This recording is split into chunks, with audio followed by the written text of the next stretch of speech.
Thank you very much for listening to my art, letting me share some of my art with you. To true fashion, I actually followed Andrew's lead, and that was all improvisation. So that's special for you this afternoon. You might be asking yourself, how does a violin have anything to do with digital distraction in a multi-generational workplace? My job is to convince you that it is completely relevant for our conversation this afternoon. My name is Danny Kim, and I am an organizational consultant for a consultancy based in San Diego. We are a global consultancy, and what we do is we help leaders and organizations at pivotal moments gain clarity, create alignment, and take courageous action. If you have people and you have problems, we're here to help. Anyone got those? We love helping organizations and leaders at that moment where success hangs in the balance and you have to make the right step. We provide data, information, and also training and coaching along the way. So, as a way of getting to know one another, I'm going to invite you to participate. Is that okay? Go ahead and pull out your smartphones. We're going to pass them down the aisle, and I'm going to sell it on eBay later. I'm just kidding. Cool. Go ahead and pull out your smartphones, and I want you to open up the application, your messaging application. Okay? So open up your smartphones, open up your messaging applications, and you're thinking to yourself, Danny, we're talking about digital distraction. This is about to distract me. It's okay, hang with me. Go ahead and in the text messaging box, to whom you're going to send the text to, text 22333, so right up on the top. And in the messaging box, I want you to type in Centauric, Centauric. Be careful that the autocorrect feature doesn't say Centauri. You should get a message response right away. So if you haven't tried again, check it out, 22333 Centauric. What we are going to do is I'm going to invite us to participate in a group polling exercise so that I can get to know you and you get to know me a little bit. Sound good? So what I'm going to ask you to do is in just a moment, I want you to please use 1 to 2 words to describe traditional workplaces. What are traditional workplaces? These are folks who are born after 1946 to 1981. These are typically what we would describe as baby boomers and Gen Xers. If that's you, if you're in that category, now's your chance to sound really smart, okay? So go ahead and participate. Type in 1 to 2 words to describe your traditional workplace. Go ahead and do that right now, and in just a moment, I'm going to reveal the results in a word cloud. So text that in. 1 to 2 words to describe traditional workplaces. Now, I am going to show this on here, so please use a little discretion. Okay, a couple more seconds.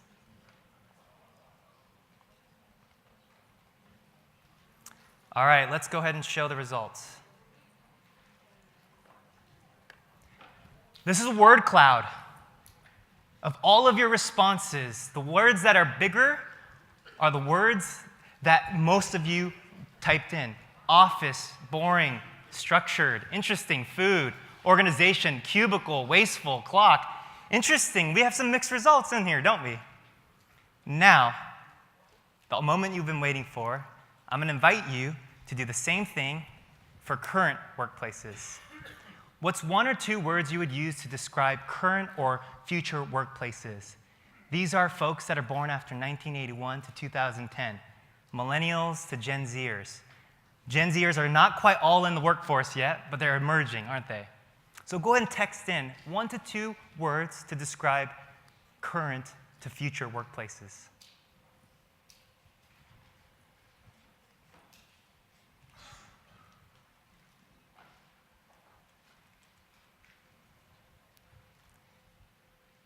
Okay, let's see what people said. Flexible, open, collaborative, innovative, fun, interesting. Which group do you want to be in? I'm just kidding. Interesting, right? There's some interesting dynamics that are happening. And according to Gallup's research, just a couple years ago, they described the difference between traditional workplaces and current or future workplaces. This is what they said, and this is a generalization. This isn't true for everybody, but this is what some of the data shows. Number 1, traditional workplaces, they focus on the paycheck. I want to get paid and I want to go home. That's why I'm here. I'm here to make a paycheck. Current workplaces, it's about my purpose. It's about believing in the vision and the values of that place. My boss, or becoming the boss, right? That was traditional workplaces. Current workplaces, they don't want a boss. You know what they want? They want a coach. They want someone that's invested into them. Not just a manager or boss, but they want to be coached and they want to coach. My annual review, once a year check-ins to measure my performance. You know what millennials and current workplaces want? Ongoing conversation. They don't want just a boss that checks in with them once a year. They want a coach that's checking with them all the time. Traditional workplaces typically focus on weaknesses. What are your liabilities? How do we fix them? How do we optimize it? How do we mitigate those weaknesses? Current workplaces, my strengths. I want to lever my strengths in order to add value to this organization. And then finally, my job. Traditional workplaces, 9 to 5, I'm in and I'm out. I clock in, I clock out. You know what current workplaces look like? It's about their life. There's no longer a work-life balance. It's about work-life integration and work-life harmony. The generational mix of employees is shifting in today's workforce. As baby boomers are retiring, millennials are quickly becoming the largest population of employees. And it seems as though there's this growing tension, isn't there? You see, growing up, I used to play in a lot of different orchestras. Do you know what the power and magic of an orchestra is? Multiple instruments playing at the same time. That's the magic and power. You see, the violinist doesn't say to the tuba, you can't be me, so you don't belong here. Nor does the tuba say, you can't, to the flute, you can't be me, so you don't belong here. Rather, it's the diversity of instrumentations played at different times, at the right time, that creates synergy and dynamic music. Similar to the workplace, a variety of thoughts and experiences exists, and we need to learn how to integrate those sounds in order that we might be able to have a unique perspective to create a rich and dynamic sound. But if we're honest, there's a tension, isn't there? There really is a tension, even within this workplace. But how did we get here? How did we get here? I'm going to offer a couple thoughts and then land on the final one, and we're going to talk about that the rest of my time with you this afternoon. The first thing is this. There's a reimagination of family systems. Throughout today, we even heard families look different than they've ever been before. They're changing. They're volatile. Things look different than they always have been. There's no longer, let's eat dinner together at 6 p.m. all together, right? Second, the global economy is changing. So much is happening, especially with e-commerce. Things are rapidly changing in our world today. Different generations have different perspectives on war and peace, don't they? I'm fortunate enough to know and grow up in a world where I didn't really experience war here in my homeland. And that changes my perspective on workplace. But the last one is, I believe, the single most impactful thing in changing the workplace dynamics today: technology. Researchers use two words to describe this idea of technology fluency. The first one is this: digital natives. Digital natives are those individuals who did not grow up where the internet didn't exist. Last week, I was hanging out with my little niece. She's not yet 2. And she was flipping through my phone, going to YouTube, finding her favorite shows, as if it was a playground. Right? We know what that's like. How many of us go to our kids and say, hey, I need your help fixing my iPhone? Right? That's us. On the other hand, there are digital immigrants. What are digital immigrants? Digital immigrants are those who have not grown up in a world, that were not raised in a world where technology was prevalent, and they had to adopt these new technologies in order to stay relevant. Right? That's what we have experienced today. I sit on the cusp of both. I sit on the cusp of both because I will never forget the first time I heard this sound.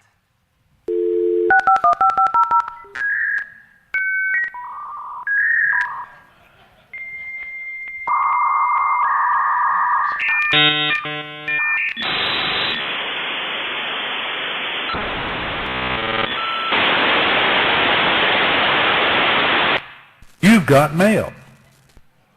How many of you cringed a little bit listening to that? What if you had to wait for that every single time you checked your phone? I don't think we would be here right now.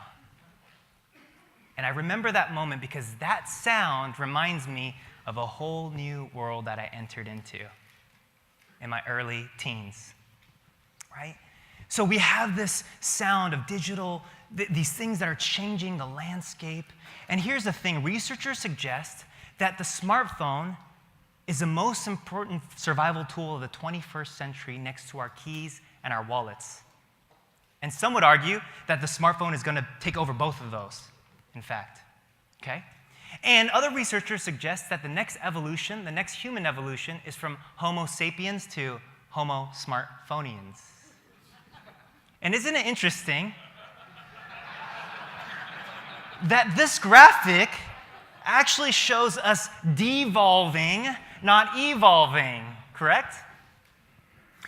And isn't it ironic that the very thing that promises us productivity, creativity, and instant connection with people is actually causing us to be less productive, less creative, and actually the research shows more alone than we've ever been before.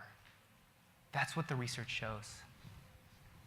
In 2010, the coveted iPad was introduced by Apple. And this is what happened. Nick Bilton, a journalist for the New York Times, he interviewed Steve Jobs, and he wrote an article called "Steve Jobs is a Low-Tech Parent." Interesting, isn't it? And Bilton explains this process because he said, when I went to Steve Jobs' home, I envisioned a nerd paradise where the walls would be giant screens that were touch screen, and that on the table would be iPads where you can just play and get information. He even imagined that you would walk home with an iPod as a parting gift. That would be pretty interesting, wouldn't it? And when he was interviewing Steve Jobs, he exclaimed, he said, "Steve, your kids must absolutely love the new iPad." And after a few moments, Jobs, after trying to skirt the issue, said, "Actually, my kids have never touched an iPad. My home is limited to technology." Isn't it interesting that the person who has single-handedly changed the entire consumer experience of technology knew both the power and the perils of technology? Tristan Harris, who is a former Google design ethicist and the founder of the Center of the Humane Technology, says it this way: "Technology hijacks the way we perceive our choices and replaces them with new ones." Can I let you in on a little secret? Technology is addicting. Technology is addicting. So here's the reality. People have to understand their usage of it. They have to understand the woes of technology and to be able to mitigate it. App developers are commissioned in order to help you be more connected to your smartphones. Now, in just a moment, I'm going to show you a few statements, and I want you to do a quick reflection on if this statement is true for you. If the statement is true, or somewhat true, I want you to go ahead and stand. So you may have to put your stuff away for just a second. I'm going to invite you to stand if this statement is true for you, okay? So please stand if, there's no judgment in this room, right? No one's filming anything, okay? Please stand if my recreational activities are reduced to smartphone use. One honest soul. Thank you. Go ahead and grab a seat. We're going to get warmed up, right? I played the violin for you, please. No, I'm just kidding. Okay, so next question. Because of my smartphone, my sleep quality and total sleep time has decreased. Any late night, go ahead and stand. Any late night emailers? Or early morning risers? Okay, grab a seat. Next question. Please stand if I feel restless and irritable when my smartphone is unavailable. Moment of honesty. Grab a seat. For those of you who remain standing, you can go ahead and drop off your phone here for the rest of the day. We'll see how it goes afterwards, right? Please stand if because of my smartphone, I spend more money than I intended. Online shopping, I didn't know why I was on Amazon. I bought that thing. Go ahead and grab a seat. And last question. Please stand if I was told more than once that I spent too much time on my smartphone. Excellent. Thank you very much. Grab a seat. Thanks for participating. These 5 statements all come from a self-assessment screening tool called Smartphone Addiction Inventory. Quite ironic, isn't it? And to be honest, if I were standing down there below, I would be standing up for every single one of those statements. Because when I first saw this assessment, I was startled by the questions that they asked. And I thought to myself, gee, I really should start thinking about my smartphone use. This is what researchers are saying. Now, here's the thing. As an organizational consultant and workshop facilitator, I'll have the opportunity to work with a variety of organizations.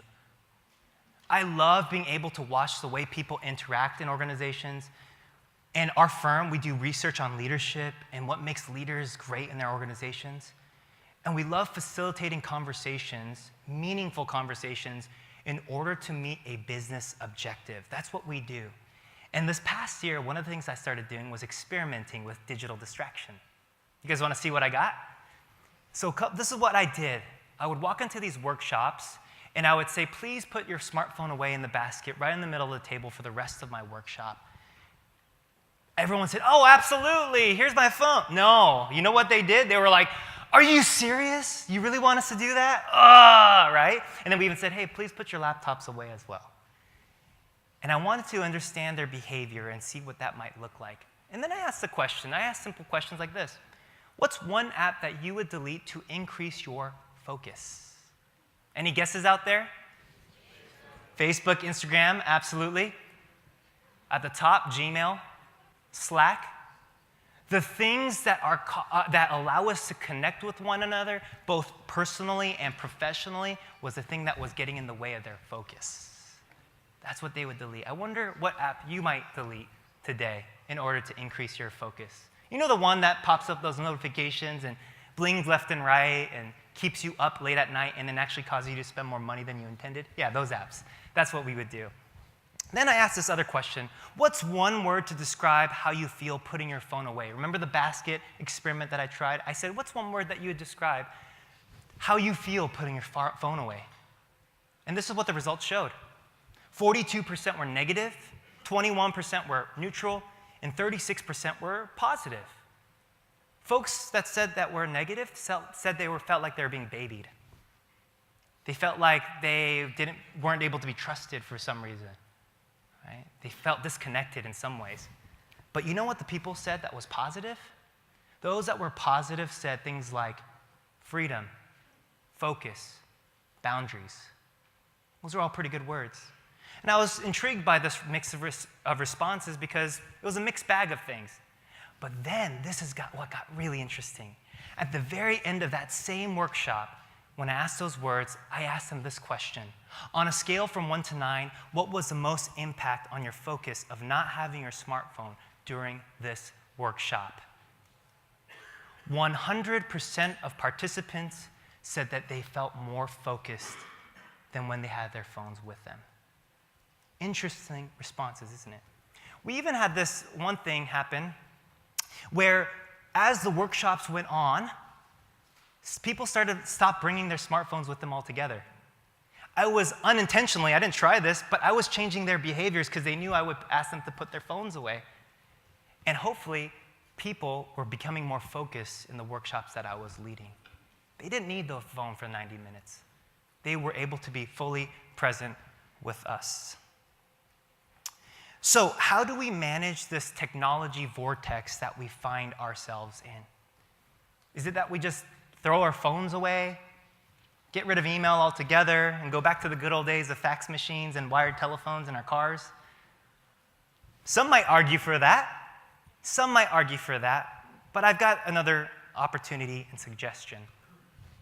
In Cal Newport's book, Deep Work, titled Rules for Focused Success in a Distracted World, he argues that in order to remain valuable in our economy, we must quickly master the art of learning complicated things.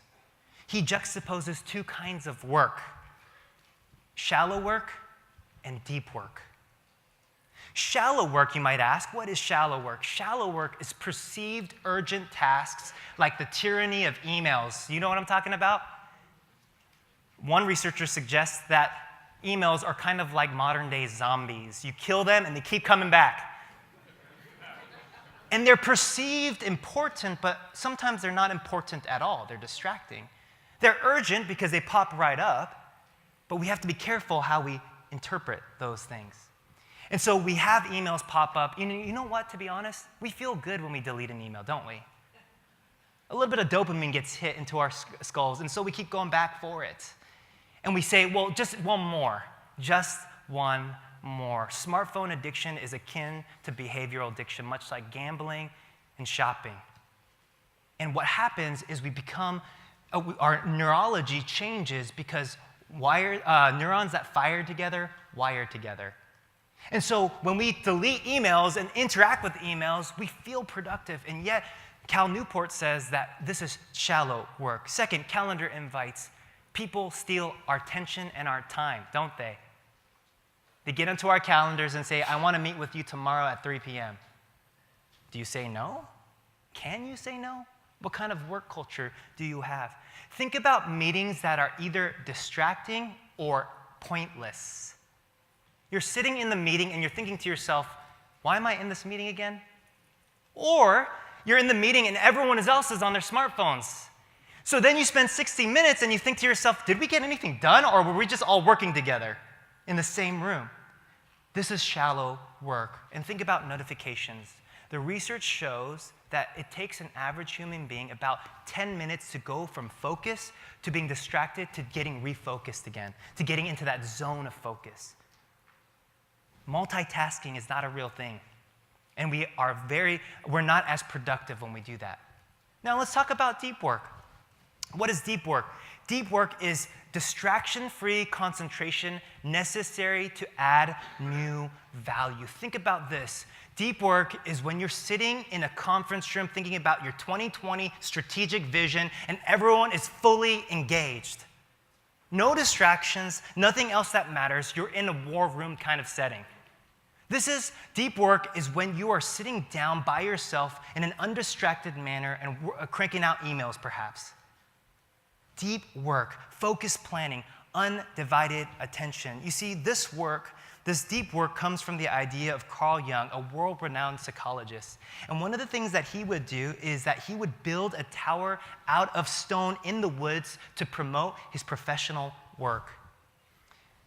Bill Gates would famously spend 2 weeks out of the year to conduct what he calls think weeks, where he would sit in a cottage next to the lakeside in order to think and dream about great ideas. And other contemporaries include Woody Allen, J.K. Rowling, and Adam Grant. We need more people who are doing deep work. You see, the challenge is when we confuse these two, when we confuse shallow work with deep work, when we confuse urgent with important.